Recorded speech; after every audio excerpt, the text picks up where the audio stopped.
Lorsque Nicolas Copernic publie en 1543 son ouvrage Des révolutions des sphères célestes, où il quitte le régime géocentrique pour un régime héliocentrique, c'est un coup de tonnerre.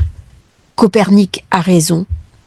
Ce n'est pas la Terre qui est au centre du système solaire, mais bien le Soleil. On rentre de plein pied avec Nicolas Copernic dans la révolution héliocentrique, une révolution comme Pluton en Verseau sait le faire. Au moment de la publication de cet ouvrage, au moment de la révolution héliocentrique, Pluton est en Verseau. Pluton en Verseau va ramener avec son ami Uranus les grands changements de société, les grands bouleversements. Le monde, après le passage, ne sera plus jamais le même. Il fait les empires, il les défait. Ainsi s'inscrit l'histoire du monde entre grands changements, bouleversements, découvertes qui vont diamétralement changer l'avenir ou au contraire, fin des empires. Regardez, ce n'est plus une planète. Et pourtant, en astrologie traditionnelle, on la considère comme une planète. Au moment où Copernic découvrait l'héliocentrisme, ce sont les grandes conquêtes, les conquistadors et l'empire Inca qui disparaît. Et il va disparaître dans la cruauté et dans la souffrance. Pluton a le chic pour détruire des zones où il va passer. Ainsi se transforme le monde, une société née, grandit, prospère, et puis disparaît avant qu'une autre arrive. Jacques Cartier va explorer le Canada, Pluton Verseau. Nous aurons également en Angleterre des mouvements profonds, des mouvements qui vont s'inscrire dans la durée. Henri VIII tombe amoureux de la belle Anne Boleyn qu'il désire épouser. Il ne peut pas renoncer à son mariage. Il y a une séparation avec l'Église et il va créer l'Église d'Angleterre dont le prince anglais va devenir le leader. Dès que Pluton se retrouve avec Saturne, les mouvements de fond sont durables. On s'inscrit dans le temps.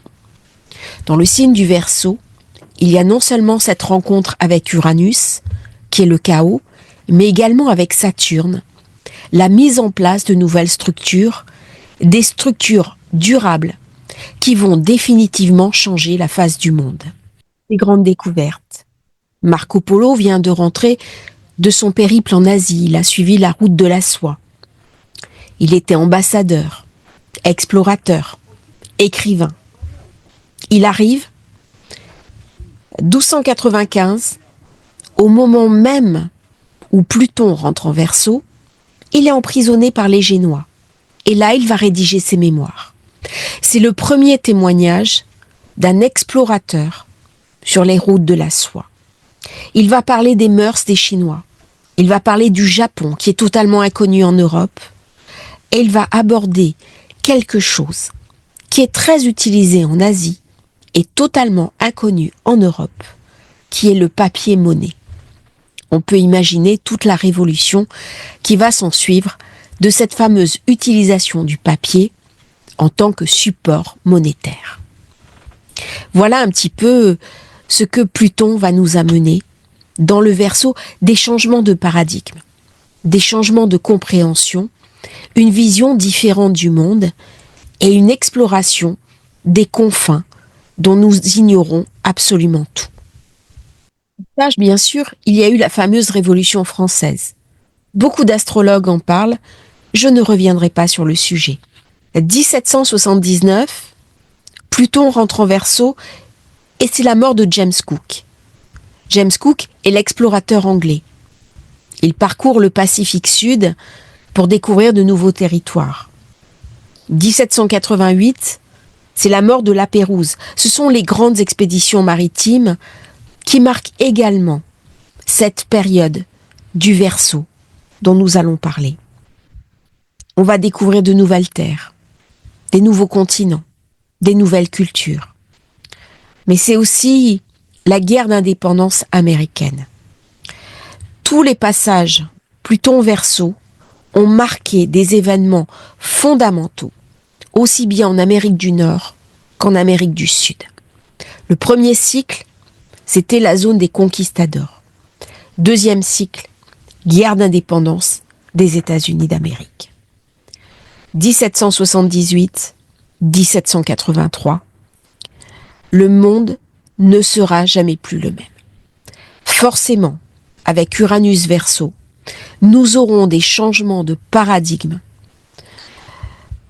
qui vont survenir dans les prochaines années. Qu'est-ce qui nous reste à explorer ? Nous connaissons parfaitement le monde. Par contre, les États-Unis viennent de se doter d'un nouveau président, qui est aussi un ancien président élu, avec un bras droit, qui est Elon Musk, qui rêve de conquête d'espace. Est-ce que les nouveaux territoires à explorer seront dans l'espace ? Est-ce que ça va marquer des colonies sur certaines terres comme Mars ? Des territoires vierges à explorer, c'est une probabilité. Toutefois, ce genre de perspective met en avant quelque chose, c'est que nous ne sommes pas capables, dans l'état actuel des choses, de nous adapter à des enfermements. C'est-à-dire que l'enfermement génère de la douleur. Lorsqu'il y a promiscuité, il y a toujours violence, il y a toujours souffrance, et il y a une forme de disparition. On le voit bien dans les prisons, par exemple. Le simple fait d'être enfermé dans l'univers carcéral crée une souffrance. Et si on crée des colonies sur d'autres terres inhabitées, ça va forcément se faire sous des sortes de cloches où il y aura de l'oxygène et il y aura les conditions de la vie. Par contre, ce sont des environnements très instables pour l'humain. Est-ce à dire que pour apprivoiser ce genre de territoire, il faudra changer des choses au niveau cognitif ? Il est possible, alors je ne vais pas faire de la mauvaise imagination, mais que certains y songent dans les temps à venir. Alors le monde de Pluton en Verseau est un monde assez inquiétant. C'est un monde relativement dystopique. Nous allons avoir Pluton qui passe en Verseau, et l'année prochaine, nous avons une révolution, nous avons Uranus qui passe en Verseau, nous avons Saturne, Neptune qui passe en Bélier, nous avons Jupiter qui passe en Cancer, et nous avons le nœud nord qui change de signe. Autant dire que ce sont des changements stratosphériques. Toutes les planètes lourdes vont changer de signe. Ça veut dire des bouleversements à venir complets.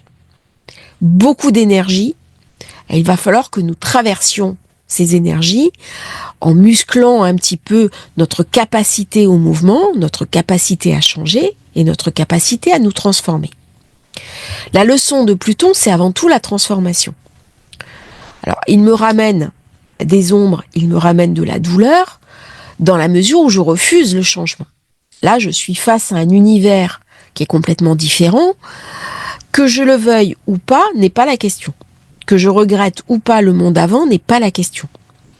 Mais on voit à quelle vitesse l'intelligence artificielle est en train de révolutionner nos vies, à quel point ça va transformer le marché du travail, c'est-à-dire que tous les emplois vont être changés par cette intelligence artificielle. Mais au-delà, il y a les crypto-monnaies, il y a la blockchain, il y a l'émergence des réseaux sociaux, la rapidité d'exécution des tâches. On passe d'une informatique dédiée, une informatique de bureau, à une informatique qui va devenir quantique. Bref, un temps instantané pour des tâches qui, avant, demandaient beaucoup plus de ressources en termes humaines, mais aussi de disponibilité. Là, ça va être recalculé en quelques fractions de secondes. Il y a donc quelque chose qui s'intensifie et quelque chose qui s'accélère. Bien entendu, l'espèce humaine n'a pas la possibilité d'aller aussi vite. Et donc, elle peut se sentir déphasée par la rapidité des évolutions qui sont en train de la prendre en défaut. 19 novembre, 23h43, c'est définitif. Pluton est passé. De notre vie, on ne revivra pas. Pluton, Capricorne, c'est définitivement achevé. Ce sont des cycles de 248 ans. À quoi correspond le Verseau ? Le Verseau correspond au chiffre 11, qui est un chiffre assez ambigu. Ça fait penser aussi au 11 septembre. Et pourtant, c'est le chiffre de la solidarité, de la coopération. Le Verseau, c'est aussi ces doubles eaux dont on parle au niveau de la tradition, non pas les eaux aqueuses, les eaux matricielles, ce sont les eaux d'en haut, ce sont les eaux de l'éther. L'éther, c'est-à-dire les sphères célestes. Et autant le Verseau me parle de celui qui a la coupe et qui la déverse sur le monde, autant l'eau qu'il déverse est une eau spirituelle qui va parler à l'âme plutôt qu'au corps. Le Gémeaux, premier signe d'air, est le maître de la communication. La Balance, deuxième signe d'air, c'est le dialogue avec le cœur, c'est l'équilibre, c'est ma capacité à connaître et reconnaître l'autre. Le Verseau, ce sont les affinités électives, ce sont les autres, non pas l'autre au sens de « je te vois », dans le sens du couple, mais je vous vois, c'est-à-dire je m'inscris dans une collectivité.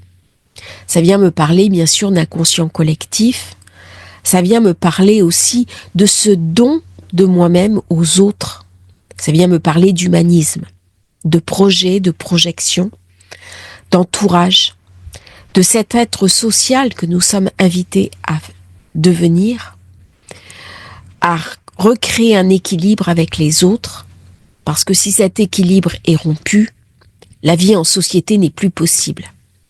Et on voit bien dans les premiers soubresauts de Pluton en Verseau, comment le chaos s'est invité au plan collectif, en particulier dans un pays qui était relativement pacifique, qui est la France.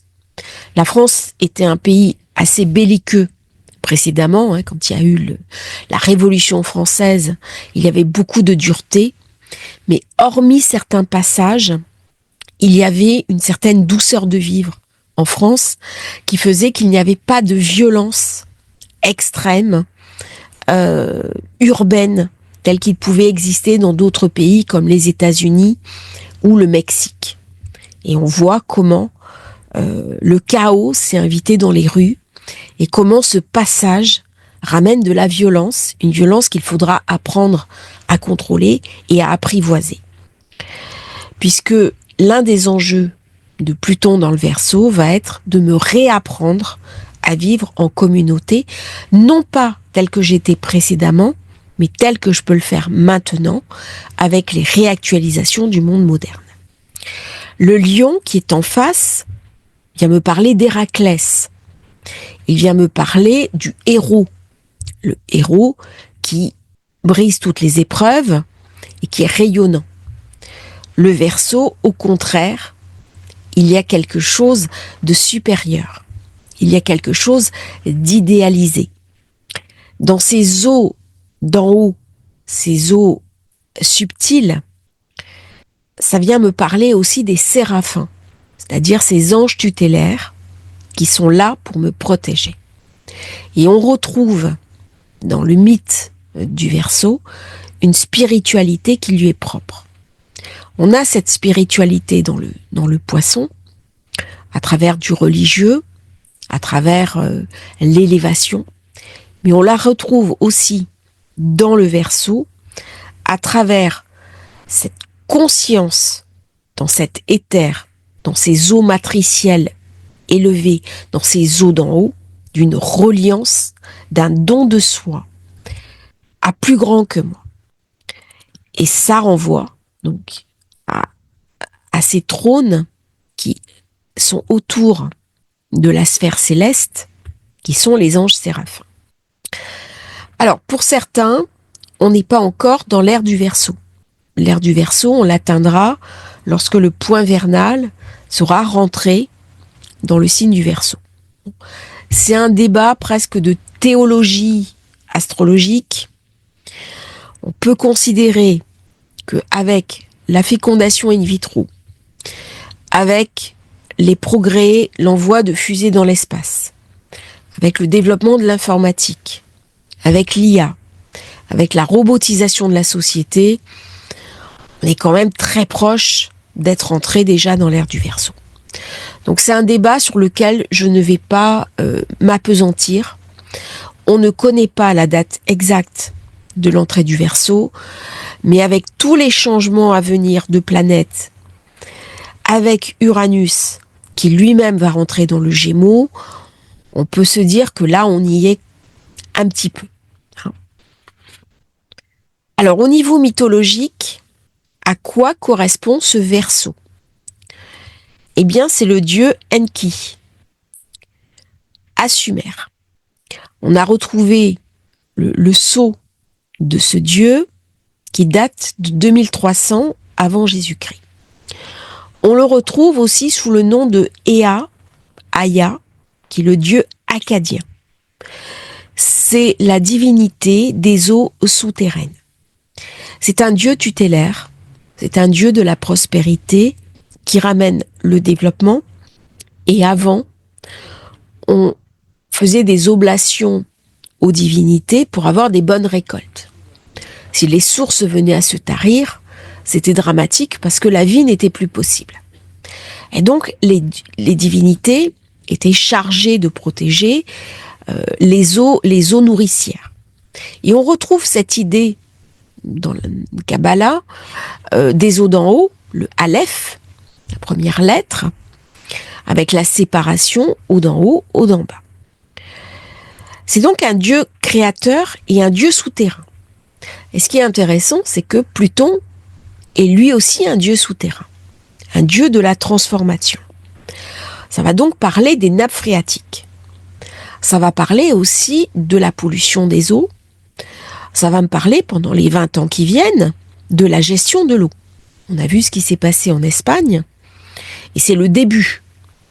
C'est-à-dire que pendant la période où Pluton va être dans le Verseau, il y a fort à parier que nous ayons pas mal de mouvements incontrôlés, montée des eaux, phénomènes climatiques imprévisibles et gestion de l'eau.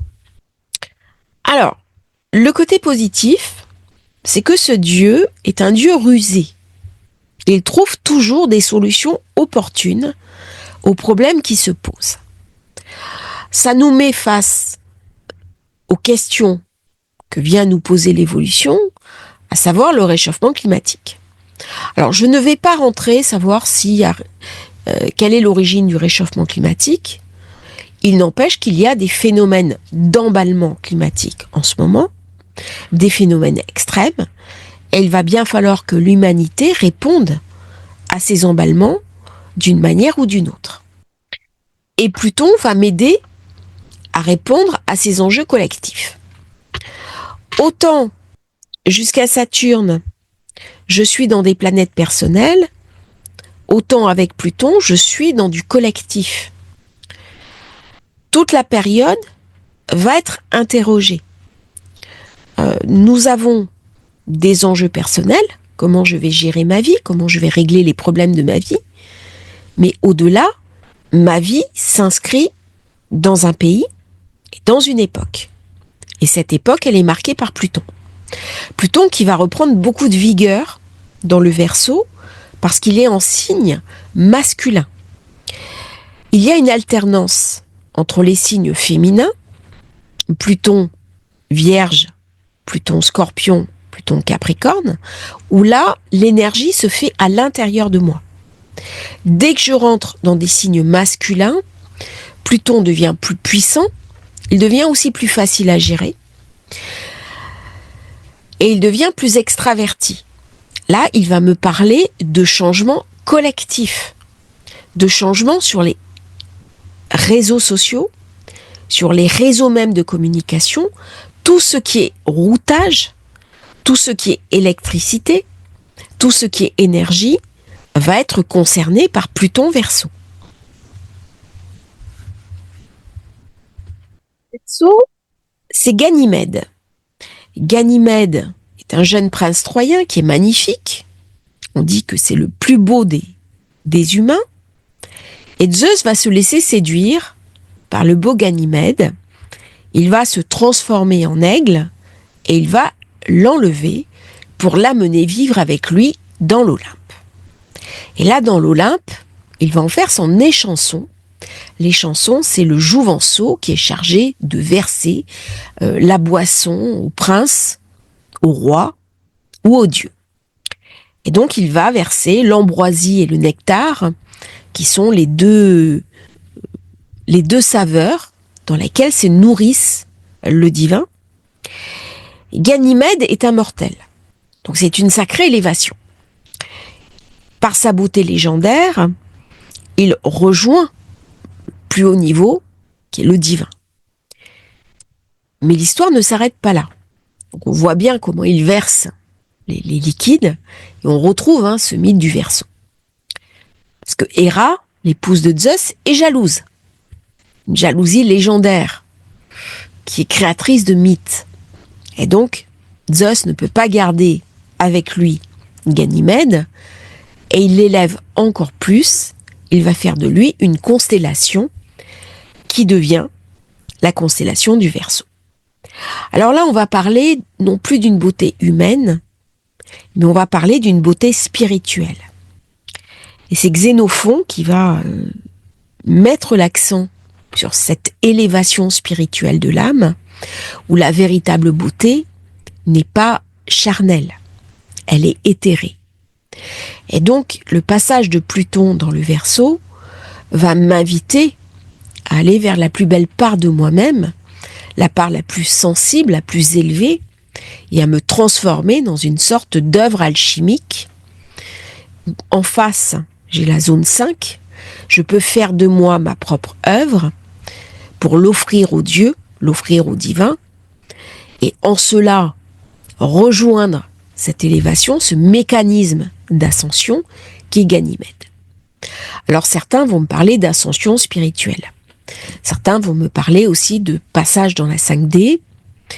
D'un côté, il y a cette chute humaine que l'on voit, le chaos, avec Uranus, mais le chaos n'est toujours qu'au début.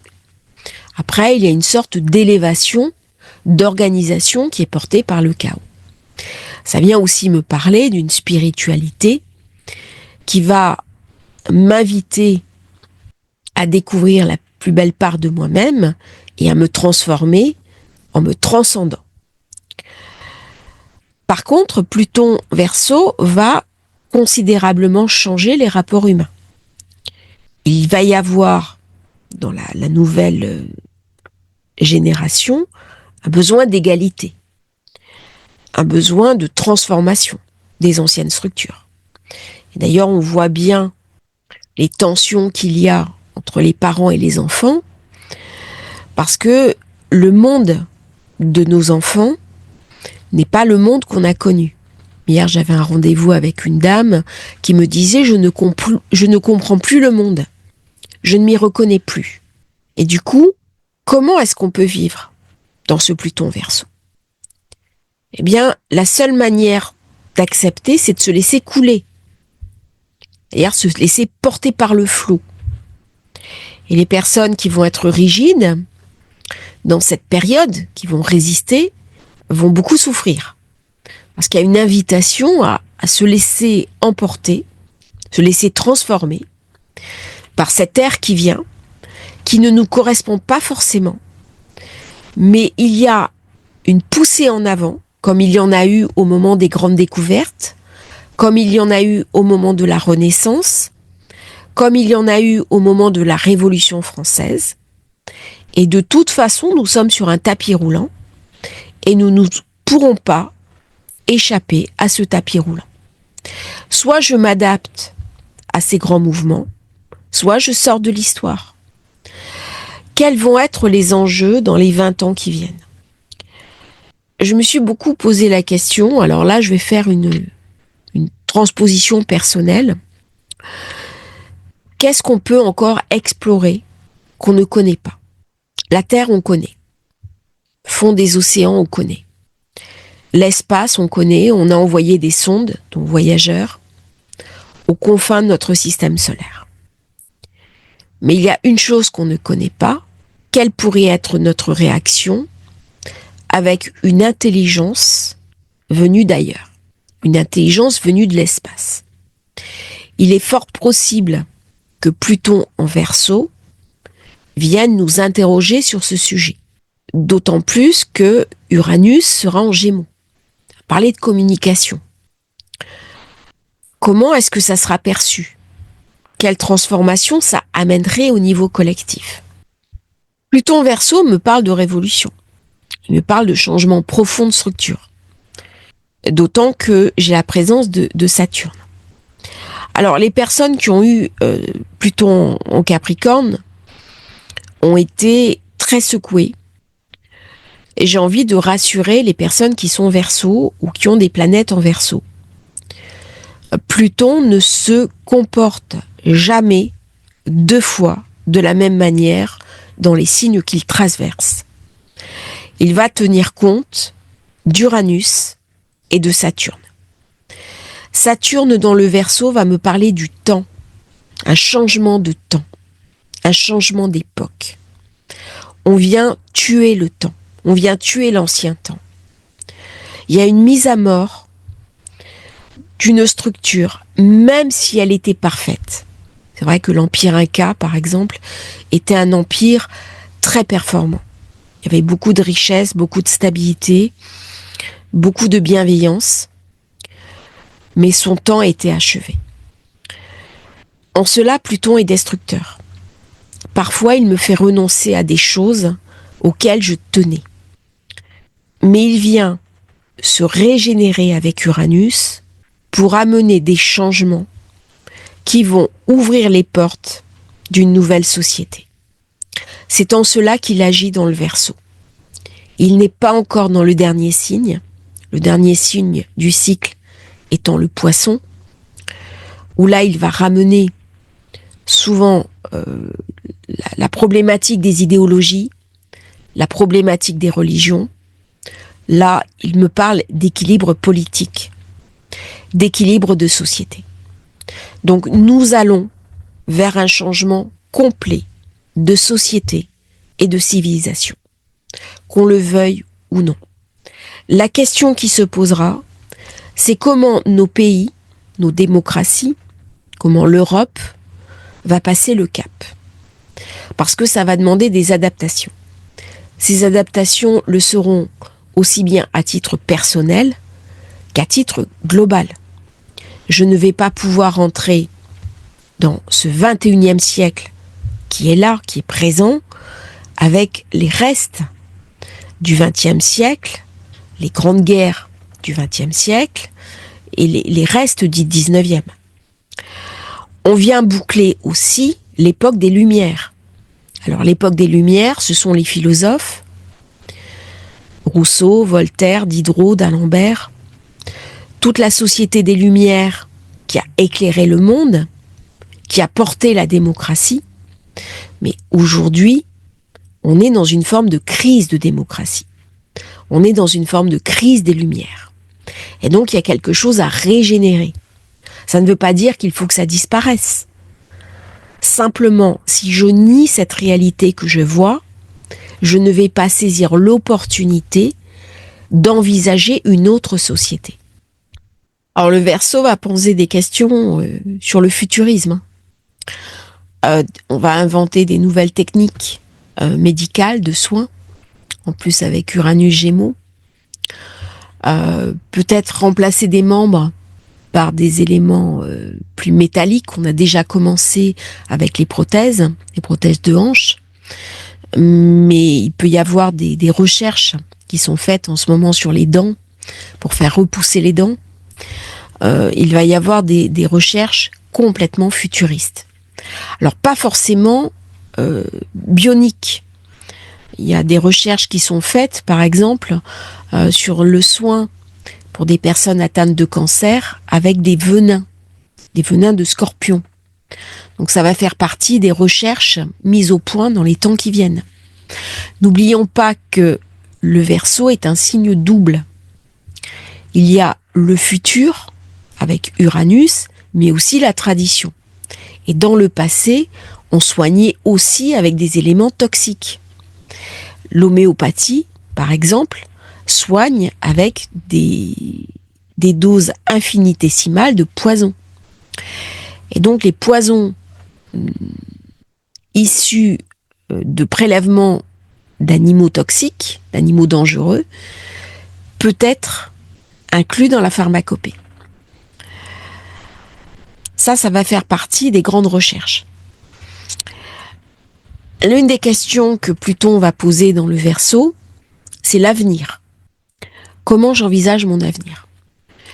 Et Pluton est en train de mettre à mal les nouvelles générations parce qu'il n'y a pas renouvellement des populations. On va privilégier sa liberté personnelle sur le collectif. Comment Pluton va s'articuler par rapport à la liberté? Est-ce qu'on va rentrer dans une forme de contrôle extrême des populations, comme ça semble prendre le chemin, pour des raisons plus ou moins fiscales, mais au-delà du côté fiscal, la volonté de mettre la mainmise sur les populations. Mais à ce moment-là, on n'est plus dans la démocratie. À ce moment-là, on n'est plus dans les valeurs qui ont été portées par les Lumières. Les valeurs des Lumières sont des valeurs individuelles et de liberté individuelle. Et là, on va avoir une opposition entre les libertariens et ceux qui vont justifier un contrôle au nom de l'intérêt général. Qu'est-ce qui va gagner? Eh bien, on le saura à la fin, on le saura dans 20 ans. Mais le monde qui s'ouvre maintenant devant nous avec Pluton en Verseau n'aura plus grand-chose à voir avec le monde qui sera en place lorsque Pluton sortira du Verseau. Là, il va y avoir des changements majeurs, des changements profonds qui vont déterminer les années suivantes. Comme la guerre d'Amérique a déterminé les années suivantes, comme la Révolution française a déterminé les années suivantes. Donc le prochain cycle de 248 ans va être considérablement impacté par les 20 ans qui viennent. Ces 20 ans sont déterminants. À titre personnel, faire pour passer au mieux ces années. Des questions clés vont être posées à l'humanité. Nous sommes arrivés à un épuisement des ressources, Pluton Capricorne, qui m'a obligé à regarder ce qui se passe, à remettre les pieds sur terre. Et là, on va être tous obligés de rentrer dans une forme de réserve, de rentrer dans une forme de parcimonie, dans une forme de gestion des ressources au nom de l'intérêt général. La meilleure manière de passer le cap sera mon adaptation au monde qui m'entoure, avec lucidité, sans peur et en acceptant les changements. Ça veut dire que je peux d'ores et déjà prendre en main les outils qui me sont proposés, à savoir les outils technologiques, ne pas refuser le progrès. Ça a souvent été le cas dans le passé. L'humanité refuse le progrès parce que ça demande de l'adaptation. Mais là, je n'aurai pas le choix. Par contre, Pluton, dans le Verseau, risque de détruire la société, à savoir le travail. Nous sommes là, dans l'alpha et l'oméga. Le plus petit dénominateur commun est le monde infini. On est sur la conscience de la cellule et la conscience de l'univers. Où je rentre dans une société qui est collectivisée et je perds totalement la conscience de l'individu. Comme ça s'est passé pour la Révolution française. Il n'y avait plus des personnes, il y avait des citoyens et des citoyennes. Et ce qui était terrifiant dans cette Révolution française, c'est qu'elle a commencé dans le sang. Elle a commencé dans la terreur, où si je n'étais pas conforme à ce que l'on attendait de moi, j'étais irrémédiablement exécutée. Il peut y avoir quelque chose de très cruel, non pas dans le Verseau, mais dans le passage de Pluton en Verseau. C'est-à-dire que chaque fois qu'il y a une révolution, il y a des errements derrière. Et derrière ces errements, il y a beaucoup de cruauté. Et on se retrouve à l'inverse des valeurs du Verseau. N'oublions pas que Pluton retourne. Est-ce qu'on va mettre en avant des valeurs humanistes, des valeurs de liberté, des valeurs de compassion, ou est-ce qu'on va aller à l'encontre de tout cela? C'est-à-dire, est-ce qu'on va détruire la liberté, et notamment les libertés individuelles? Est-ce qu'on va détruire la solidarité? Parce qu'il va y avoir une frange de la population qui va s'enrichir en trustant la richesse, et le plus grand nombre qui va manquer de tout? Ou est-ce qu'on va réussir, par la puissance de Pluton, à reprendre en main des valeurs clés dont nous avons besoin pour vivre ensemble? Eh bien, ça va faire partie des questions clés que Pluton va nous poser lors de ce passage. Je suis dans le signe de la recherche, de la science. Est-ce qu'on va continuer avec une science sans conscience, avec toutes les conséquences que ça peut avoir, ou est-ce qu'on va se faire rattraper rapidement parce que Neptune est en chute en Verseau, par une éthique qui vient me montrer les risques que je prends à avancer ainsi, notamment au niveau de l'intelligence artificielle. Très rapidement, 2028, nous aurons le carré Pluton-Saturne, d'autant plus dur que Pluton est en Verseau. Nous aurons atteint un point clé au niveau des intelligences artificielles. Elles seront aussi compétentes que l'humanité. Ça veut dire que sur Terre, pour la première fois depuis la création du monde, l'être humain ne sera plus l'espèce la plus intelligente sur Terre. C'est une révolution. Et ça vient poser des questions fondamentales. Nous avons très peu de temps pour répondre à ces questions. Mais ces questions ne doivent pas être entre les mains des chercheurs. Elles ne doivent pas non plus être aux mains de grands groupes financiers. Ces questions appartiennent à l'humanité entière. Qui représente l'humanité? Actuellement, personne. Il n'y a pas de représentation collective des peuples du monde. Et pourtant, ces peuples du monde ont des réponses à apporter sur l'intelligence artificielle, sur la gestion des ressources, sur la gestion de l'eau. Voilà toutes les questions que Pluton va venir nous poser de manière objective. Alors bien sûr, ça vient me parler des Nations Unies, ça vient me parler des organisations internationales, des utopies, ça vient me parler aussi de la diplomatie. Le Verseau me parle des instances internationales.